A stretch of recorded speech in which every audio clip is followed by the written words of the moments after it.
Easy physics के साथ मैं हूं असद नवाज। तो अगर आप फर्स्ट टाइम मेरी वीडियो देख रहे हैं तो मेरे चैनल को सब्सक्राइब करें, लाइक करें, शेयर करें और बेल आइकन का बटन जरूर प्रेस करें ताकि लेटेस्ट वीडियो आपको सबसे पहले मिले। तो चैप्टर नंबर 1 हमने स्टार्ट किया था, वो खत्म हो गया हमारा। तो अब हम चैप्टर नंबर 2 जो है वो स्टार्ट करने जा रहे हैं। चैप्टर नंबर 2 जो होगी इसका नाम है काइनेमैटिक्स। तो काइनेमैटिक्स जो है इसको डिस्कस करने से पहले मैं कुछ क्वेश्चन आपको बताना चाहता हूँ।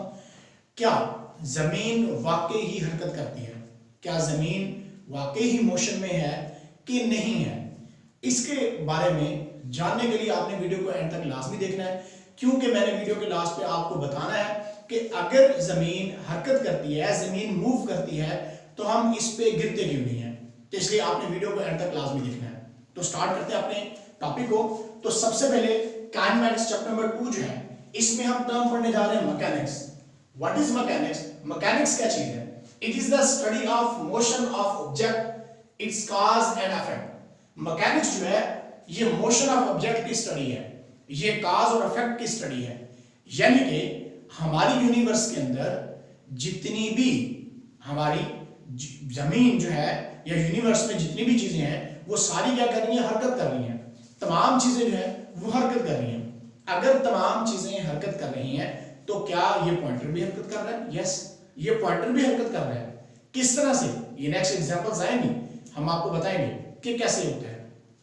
अब इसी तरह से अगर हम देखें तो मैकेनिक्स जो है इसमें हमने ऑब्जेक्ट की मोशन, उसके कॉज और इफेक्ट को जाना है। यानी अगर ये पॉइंटर हरकत कर रहा है तो क्यों कर रहा है, और इस तरह से अगर पॉइंटर को मैं छोड़ता हूं तो ये नीचे की तरफ क्यों जाता है, ये पॉइंटर इधर मूव नहीं करता, इधर मूव नहीं करता। तो ये सारी चीजें हम मैकेनिक्स के अंदर स्टडी करने वाले हैं, क्योंकि मैकेनिक्स के दो पार्ट्स हैं। एक इसका पार्ट जो है जिसको हम कहते हैं काइनेमैटिक्स है, जो कि हमारे चैप्टर का नाम भी है, और उसके बाद दूसरा जो वो डायनामिक्स है। What is kinematics and dynamics? Kinematics is the study of motion of object without its cause. यानी कि काइनेमैटिक्स में हमने ऑब्जेक्ट की मोशन को स्टडी करना है, लेकिन उसके कॉज नहीं जानने, उसके इफेक्ट नहीं हम जानेंगे काइनेमैटिक्स में। लेकिन अगर हम डायनामिक्स की बात करें तो dynamics is the branch of mechanics in which we deal with the study of motion of object, its cause and effect।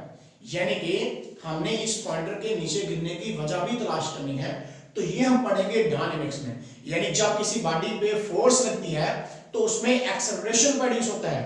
ये भी हम डायनामिक्स में जाके पढ़ने वाले हैं कि जब किसी बॉडी पे फोर्स लगती है और उसमें क्या चीज प्रोड्यूस होती है। इसी तरह से अगर ये पॉइंटर यहां पे है, अगर ये पॉइंटर यहां पे है तो क्यों कर है, ये नीचे क्यों नहीं गिर रहा? मेरे हाथ में मैं रख दूंगा तो नीचे को क्यों नहीं गिर रहा, ऊपर को क्यों नहीं जा रहा? क्या तमाम फोर्सेस इस पे जो है वो एक्ट नहीं कर रही या कर रही है? इसका भी आंसर आगे चल के मैं देने वाला हूं वीडियो में। तो काइनेमैटिक्स और डायनामिक्स के बाद हम स्टडी करते हैं रेस्ट और मोशन को, क्योंकि वीडियो के स्टार्ट में मैंने बोला था कि तमाम चीजें जो है वो हरकत कर रही हैं।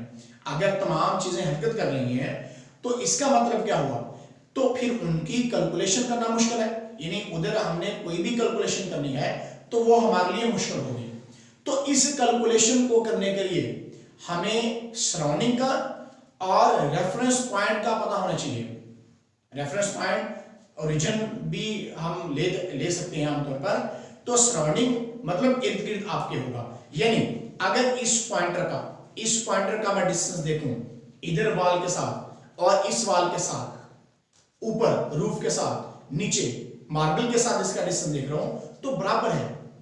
अगर ये तमाम डिस्टेंस बराबर है तो इसको क्या बोलेंगे? लेकिन अगर ये पॉइंटर मूव करके मैं यहां पे ले गया, अब ये डिस्टेंस का फर्क आ गया, तो अब क्या होगा? इसको क्या बोलेंगे? तो ये चीज मैं यहां पे बताने वाला हूं कि जब हमने कैलकुलेशन करनी है तो हमें सराउंडिंग का हिसाब लगाना पड़ेगा, हमें रेफरेंस पॉइंट को जानना पड़ेगा। आपने अक्सर देखा होगा जब आप गाड़ी या बस में सफर करते हैं तो आपको ऐसे लगता है जैसे दरख्त अगर साइड पे है तो दरख्त पीछे को जा रहे हैं, अगर बिल्डिंग है तो बिल्डिंग ऐसा लग रहा है जैसे पीछे को जा रही है। तो क्या हकीकत में ऐसे होता है कि या वैसे आपको ये फील हो रहा होता है?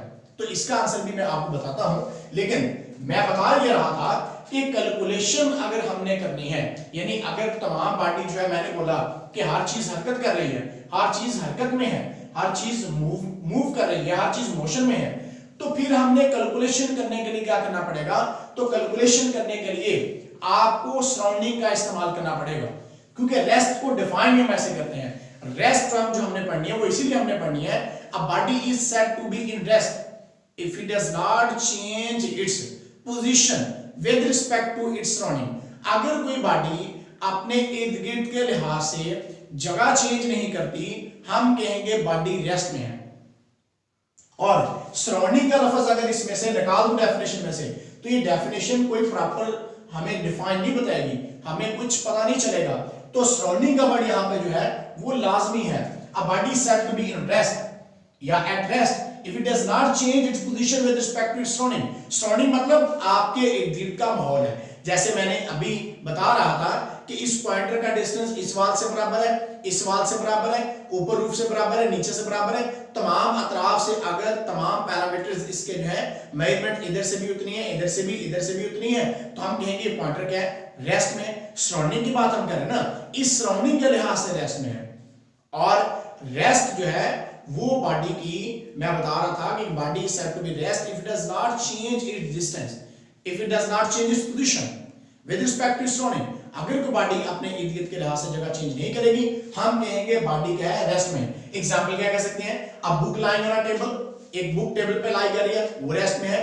या ये पॉइंटर मेरे हाथ के ऊपर है, तो ये रेस्ट में है, क्योंकि जितनी फोर्स नीचे को लग रही है उतनी ऊपर को लग रही है, उतनी इधर को लग रही है, उतनी इधर को लग रही है, तमाम फोर्सेस बराबर हैं, तो body is in the state of rest. हम कहेंगे बॉडी किस में है, रेस्ट में। या अगर एक बस के अंदर पैसेंजर्स बैठे हुए हैं, वो मूव करके जा रही है, गाड़ी मूव करके जा रही है, तो पैसेंजर्स बाहर के एनवायरनमेंट के लिहाज से तो क्या कर रहे हैं, मूव कर रहे हैं, बाहर के एनवायरनमेंट के लिहाज से तो मूव कर रहे हैं। लेकिन अगर एक पैसेंजर दूसरे के लिहाज से देखे तो वो क्या है, वो रेस्ट में है, क्योंकि वो अपनी पोजीशन जो उसकी सराउंडिंग है उसके लिहाज से वो जगह चेंज नहीं कर रहा।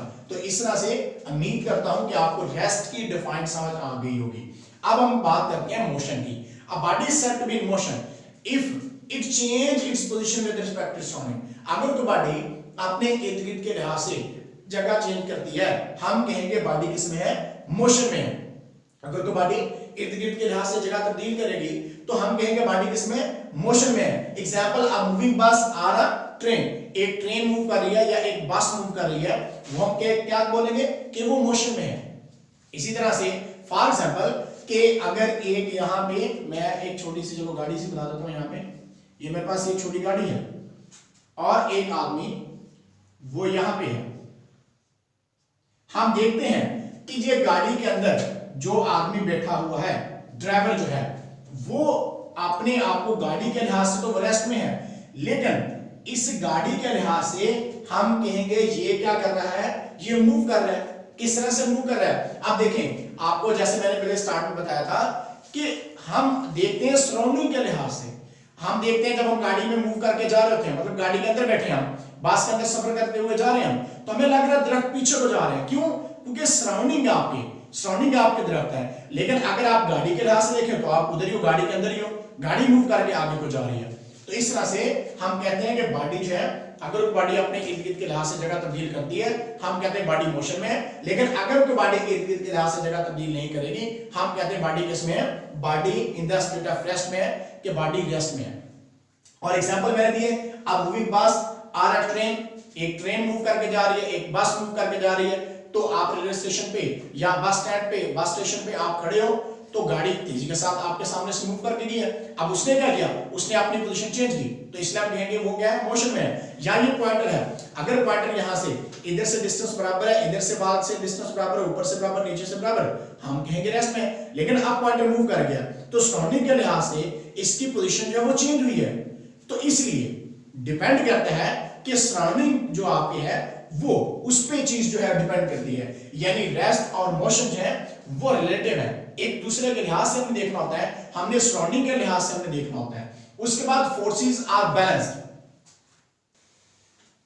तो फोर्सेस आर बैलेंस्ड कैसे होंगी, ऑब्जेक्ट अगर रेस्ट में है उसकी वेलोसिटी जीरो है, एक्सेलरेशन जीरो है। वेलोसिटी और एक्सेलरेशन के लिए नेक्स्ट वीडियो लेक्चर में हम इसको पढ़ेंगे।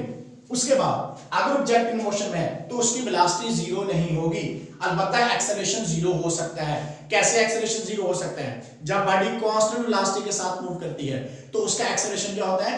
जीरो होता है। जब बॉडी कांस्टेंट वेलोसिटी से मूव करेगी एक्सेलरेशन जीरो, क्यों क्या होता है? इसके लिए आपको वेलोसिटी एक्सेलरेशन की वीडियोस नेक्स्ट लेक्चर आएंगे, उसमें आपको कंप्लीटली डिटेल में मैं इसका बताऊंगा। उसके बाद कुछ इंपॉर्टेंट पॉइंट्स हैं जिनको आपने अच्छे से याद रखना है। where the motion is a combined property of object under study and observer, यानी आपने ऑब्जर्वर सराउंडिंग के लिहाज से देखना होता है। ये कंबाइंड प्रॉपर्टी है, motion is a combined property इसलिए कह रहे हैं। Everything in the world is at rest और मोशन, दुनिया में हर चीज जो है वो किस में होती है? दुनिया में हर चीज जो है वो मोशन में है। लेकिन मैंने साथ क्यों लिखा है एट रेस्ट और मोशन?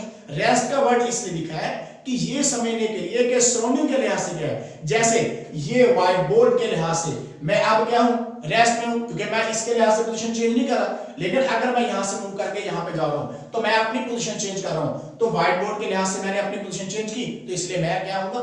मैं मोशन में हूंगा। तो इसलिए ये बात मैंने लिखी है। उसके बाद there is no meaning of rest and motion without viewer, कि मैंने बोला जैसे स्टार्ट पे कि सराउंडिंग अगर नहीं है, विवर नहीं है, तो आपकी मोशन और रेस्ट की कोई अहमियत नहीं है। उसके बाद वेरी इंपॉर्टेंट नोट है, the study of rest and motion of object is relative to each other, यानी ऑब्जेक्ट की जो मोशन है या स्टडी ऑफ रेस्ट है वो क्या है? वो एक दूसरे के लिहाज से रिलेटिव है, यानी एक का दूसरे के लिहाज से। अगर एक बॉडी रेस्ट में है दूसरी मोशन में है तो वो बता सकती है, यानी इसको ऑब्जर्वर ऑब्जर्व कर सकता है कि सराउंडिंग के लिहाज से उसको देख सकता है कि कौन सी बॉडी रेस्ट में है कौन सी मोशन में है। यानी अगर कोई बॉडी अपने सराउंडिंग के लिहाज से मोशन में है या सराउंडिंग के लिहाज से रेस्ट में है, तो इस तरह से रिलेटिव का मीन है कि एक का दूसरे के लिहाज से। अगर एक बॉडी रेस्ट में है दूसरी मोशन में है, या एक कार मूव करके जा रही दूसरी भी चलो मूव करके जा रही है, तो एक दूसरे के से रिलेटिव वेलोसिटी के साथ मूव कर रही है, यानी एक की काम ज्यादा एक दूसरे के लिहाज से जो होती है। तो इसलिए हम कह रहे हैं कि मोशन और रेस्ट है वो रिलेटिव टू ईच अदर है। तो ये इस तरह से हमारा जो है ये आज रेस्ट और मोशन के बारे में मैं आपको बता रहा था। तो ये हमारा आज का लेक्चर जो मुकम्मल हुआ। और अब जो मैंने स्टार्ट में कहा था कि जमीन क्या वाकई हरकत करती है, जमीन वाकई मूव करती है, यानी तो जमीन जो है वो हरकत करती है, जमीन मोशन में। अगर हम देखें एक्यूटर पे, तो अगर इतनी तेजी के साथ मूव कर रही है तो हमें फील क्यों नहीं होता? तो हमें फील क्यों नहीं होता? हम इसको कन्फाइन कर लेते हैं, चीज को महदूद कर लेते हैं, क्योंकि हम बहुत बड़े पैमाने पे बात नहीं कर रहे, हम कन्फाइन कर लेते हैं चीजों को। इसीलिए जब मैंने स्टार्ट में वीडियो में बोला था कि पॉइंटर भी हरकत कर रहा है, तो आप कहोगे ये तो सर रेस्ट में है, तो क्योंकि हमने सराउंडिंग वॉल्स ली हुई है, तो इसका मतलब ये है कन्फाइन करने का। अब उसके बाद देखें जी आधा जमीन है। अगर हम एक्यूटर पे देखें तो एक्यूटर पे अगर हम बात करें, एक्यूटर पे जमीन की जो स्पीड है 16 किलोमीटर पर आवर है, 1600 किलोमीटर पर आवर है। अगर दुनिया की तेज तरीन ट्रेन जो है उसकी स्पीड को हम देखें तो वो होती है 400 अप्रॉक्सीमेटली 400 किलोमीटर पर आवर। उसके बाद अगर हम त्यारे की स्पीड देखें, हवाई जहाज मूव करता हुआ आपने देखा होगा, तो उसकी speed approximately 1000 kilometre per hour होती है। ये अप्रॉक्स की बात कर रहा हूं। तो इसका मतलब जो जितनी स्पीड से ट्रेन मूव करती है उससे भी जमीन की स्पीड जो है 4 गुना ज्यादा है, और इससे भी समथिंग 1000 है तो 1.5 समथिंग जो है वो इसकी स्पीड भी क्या है? ज्यादा है, 1.25 इसकी स्पीड जो है, जमीन की स्पीड जो है वो इससे ज्यादा है। ट्रेन की स्पीड जो है वो जो है जमीन से 4 टाइम कम है, यानी या आप इस तरह से कह सकते हैं कि जमीन 4 time greater speed than train जो है वो मूव कर रही है। तो इतनी तेजी के साथ मूव करने की वजह से हमें ये फील नहीं होता, क्योंकि जमीन के साथ जो चीजें भी जुड़ी हुई हैं वो भी उतनी स्पीड से मूव कर रही हैं। इसकी एग्जांपल मैं यूं दूंगा आपको कि गाड़ी के अंदर, बस के अंदर एक आदमी, 2 पैसेंजर्स बैठे हुए हैं, तो एक सीट पे बैठा है दूसरी पे बैठा हुआ है, तो गाड़ी जब हरकत करके जा रही है, गाड़ी मूव करके तेजी के साथ जा रही है, तो वो पैसेंजर्स भी क्या कर रहे हैं? वो भी मूव करके जा रहे हैं, उसके साथ ही गाड़ी आगे जा रही है, पैसेंजर, क्योंकि सीट एक सीट है दूसरी सीट है, तो दोनों सीट्स के लिहाज से अगर हम बात करें तो वो एक दूसरे के लिहाज से क्या होंगे? उनको वो मूवमेंट मोशन में, यानी हरकत में हम कह रहे हैं कि मूव करके जा रहे हैं, हमसे परे जा रहे हैं, ठीक है। तो इसलिए जमीन के साथ जो भी चीजें जुड़ी हुई हैं वो हमें इसलिए फील नहीं होती, इसलिए हम जमीन पे गिरते नहीं है कि जमीन इतनी तेजी के साथ रोटेशन कर रही है तो हम गिरते नहीं है, ठीक है। जमीन 24 घंटों में जो है अपने एक्सिस के चक्कर मुकम्मल करती है, जिससे दिन और रात आते हैं। तो आई थिंक आपको ये बात समझ आ गई होगी कि जमीन जो इतनी तेजी के साथ हरकत कर रही है तो हम इस पर गिरते क्यों नहीं है। हाँ, अलबत्ता अगर आप जमीन से बाहर निकल जाओ, आप जमीन से बाहर निकल के देखो तो आपको ये फील होगा, जिस तरह से गाड़ी से बाहर लोग जो होते हैं उनको फील होता है गाड़ी कितनी स्पीड के साथ गुजर के जा रही है, लेकिन जो गाड़ी के अंदर बैठा बंदा है उसको नहीं हो रहा है। तो रीजन इसकी मैंने बताया है कि सराउंडिंग है, आपको सराउंडिंग कौन सा है, तो उस लिहाज से हम जो है वो बॉडी को रेस्ट या मोशन में हम कहते हैं। तो इस तरह से आज का हमारा लेक्चर जो है वो मुकम्मल हुआ है। तो मिलते हैं इंशाल्लाह नेक्स्ट लेक्चर में। अल्लाह हाफिज।